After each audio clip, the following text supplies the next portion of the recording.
What is going on, YouTube? What is going on, Kansas City? And what is going on, everybody? And welcome to the Beat of KC. My name is Lucas Murphy, and today's video we are going to kind of really dissect and break down and just talk about the first preseason game for the Kansas City Chiefs where they took on the Arizona Cardinals in Glendale at State Farm Stadium. How this video is really going to go is we're going to talk about some key highlights, really some turning points. We're going to talk about some players that we were excited to see play and really kind of see what they did or contributed to this preseason game. And we're going to wrap it up as we get ready to go back to training camp. So really, how did you guys feel when the game first started?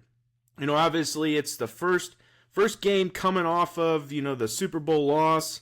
It's the first time we're able to see the Kansas City Chiefs back in uniform on TV or in person, whether you were there or obviously watching on TV.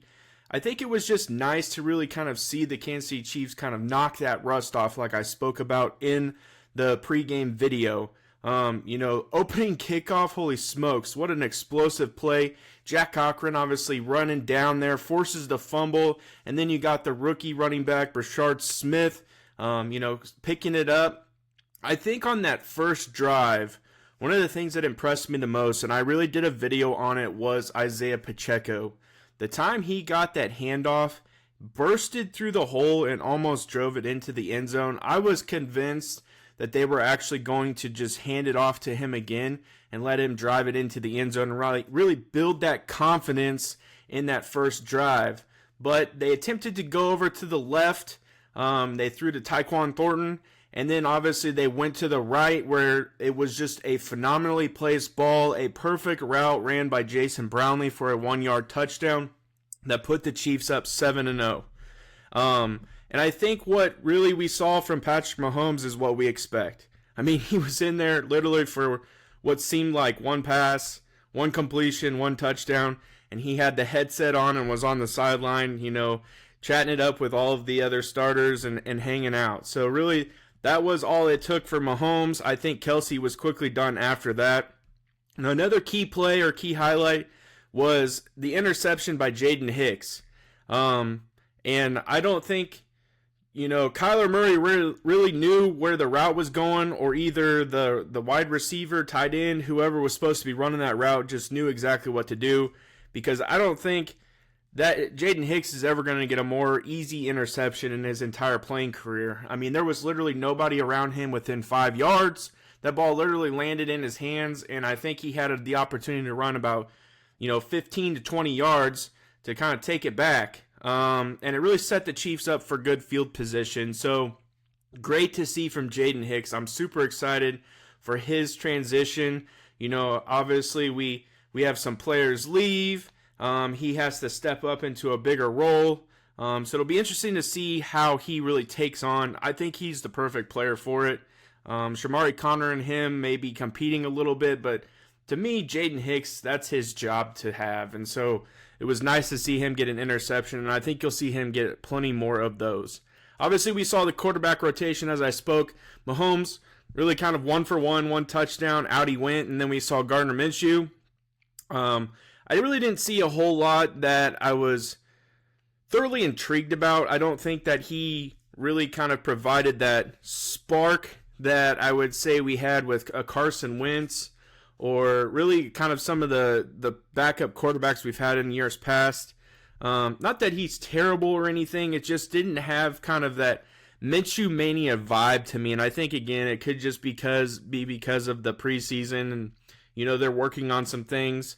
But maybe it's also because I'm just used to having Patrick Mahomes in there just dicing it up, dealing and doing what he does. So I just didn't really kind of get it for me. And then, the rest of the quarterbacks, I really do like Chris Oladokun. I think Chris is amazing. They constantly talked about on the broadcast how close he is with Patrick Mahomes. And, I mean, we saw a little bit of Patrick Mahomes last night in him. There was that one time where it seemed like the play broke down, and Chris is just kind of bouncing around inside the pocket, finally breaks out, runs to what would be his left, and just lays a perfect ball down, probably about 10, 15 yards downfield, and it was just beautiful. Bailey Zappi, obviously, is fighting for a backup spot. I just truly don't believe Bailey Zappi has an avenue to make this team. To me, personally, I think they would keep Chris over Bailey just because I think Chris can provide a lot of opportunity when it comes to practices or scout team or things like that, where Bailey Zappi, had his opportunity with the New England Patriots. It really didn't work out there. He comes over and kind of sits with the practice squad with the Chiefs, and I think has been given a decent opportunity, and it's just not really panning out. I mean, he threw some nasty interceptions last night. Definitely looked, rushed in the pocket, and I get that it's not your first string offensive line, but he just looked over-rushed. His interception he threw in the end zone, the ball was off target and just right into I believe it was the safety's hands. So really just not what I was expecting from him. I really kind of expected maybe a little more. So yeah, that's really kind of the breakdown, the key highlights, the turning points. We did actually lose the football game, unfortunately. But again, it's preseason. You're learning from things. You're seeing what players you have. And you're given opportunities because you're trying to really solidify your 53. So now we're going to kind of talk about some players that we really identified and a lot of people were talking about before going into this. We're going to debut 7 of those and talk about those. I think the first one is left tackle Josh Simmons. Everybody hyped him up. Everybody was expecting a lot. He came in and he produced. I mean, there really was not a whole lot else to say. Thoroughly impressed. And then defensive tackle Omar Norman-Lott. He really didn't stand out a whole lot. Nothing that seemed to be overly positive or overly negative. Just not a whole lot to really say about Omar Norman-Lott. I think it was, again, a lot of these guys, it's their first time taking snaps in the NFL in a true environment, whether it is preseason. That's the true NFL. It's the environment. You're getting out there for the first time. You're going against other NFL teams. You're cracking the pads. You're kind of, it's not you going against your buddy across from you. You're literally going against the opponent. So, it was Omar Norman-Lott, again, like I said, nothing super positive, nothing super negative. Now, Ashton Gillotte, on the other hand, holy smokes. Not that he, got a sack or really dove in or did anything. I think it's the fact that we're seeing that motor that everybody talked about.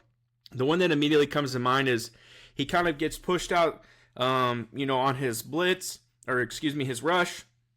He goes out about 5 yards and then comes back around and is just chasing down the quarterback and kind of finishes off the play. I'm excited to see Gillotte. I think, he is going to have a little bit of not necessarily a rough rookie season, but I think he's going to have a learning curve.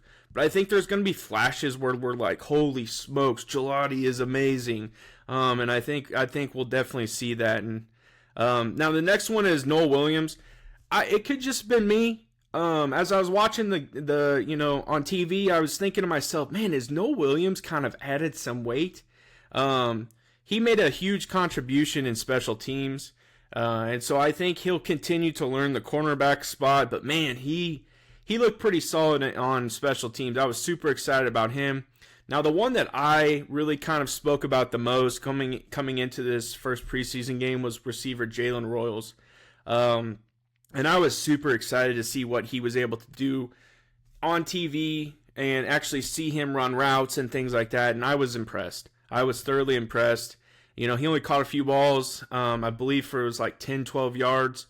But the fact that he was able to get out there, contribute, and we were able to see him, that's perfect for me. And I think he really, truly has a bright future. Now, linebacker Jeff Bossa, holy smokes. Jeffrey Bossa was phenomenal. The play that immediately came to my mind for him was, it was like a 3rd and 1, and they handed it off, kind of went to the left side. It was almost like a 65 toss power trap type of play, and they handed it off. It was almost like an I formation, and they go to the left side of the line, and Bossa comes out of nowhere and just literally gets the running back and actually kept it to 4th and 1. And so Bossa did really well. I believe he contributed to special teams as well. And then running back Brashard Smith. I wish we were able to see a little bit more from Brashard. I think he got in there a little bit too late where the line just wasn't holding up. We didn't really get to see a whole lot out of the pass game, which is what he's kind of forecasted to do, and special teams and things like that. So I'm hoping that they give Brashard Smith maybe an uptick in the next couple so we can see him actually get behind a really effective offensive line and give him maybe a chance to catch the ball out of the backfield, those types of things. We did get to see Elijah Mitchell, not very long, and I'm okay with Elijah Mitchell. I think for him being the third back behind Isaiah Pacheco and Kareem Hunt, I think will be perfect. And then obviously you got the utility belt or the utility tool in Brashard Smith back there as the 4. I'm completely okay with it. Again, nothing super positive, nothing super negative. Now Tyquan Thornton, I'm super excited for him. I truly believe he has solidified a spot on the 53-man roster.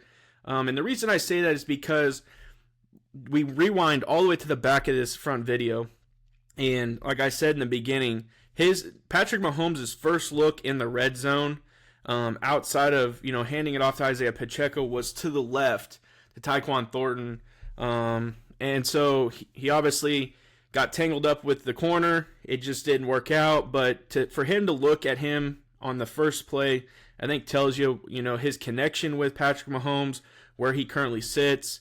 And I think that that's going to be a significant player for the Kansas City Chiefs here in the future. Jerry Tillery is another one that I was super excited to watch. It's hard to really kind of see an impact, with defensive linemen that are like D tackles, because if they're not really getting to the quarterback, it's hard to tell from our vantage point on TV how well they are actually contributing, because the plays develop, how the cameras pan. So being able to maybe go back and watch some film and see how Jerry Tillery did. I do want to see how his snap counts, how long he actually played. He's one of the players I'm really excited for adding on this Chiefs roster.